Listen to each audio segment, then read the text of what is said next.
hästi, esimene asi, kui te lööte üles oma vassikeebi, võite olla asend natukene püstisem, see on enam-vähem, ta võib olla isegi veel püstisem.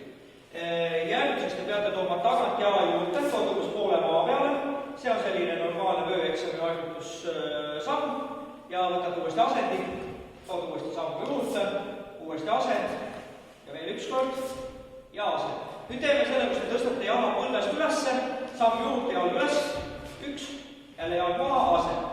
Teete teist korda ja asend ja kolmas kord veel, samm üles, maha, asend. Hästi, nüüd on järgmine, tuleb samm, jalg üles, teete kohe löögiliigutuse ka, jalg läheb põlvest sirgeks koksu, maha ja võtate kohe asend.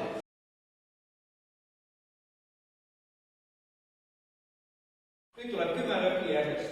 Ehk 1, 2, 3, 4, 5, 6.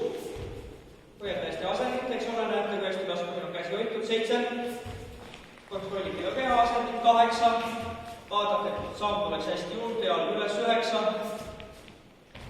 ja 10.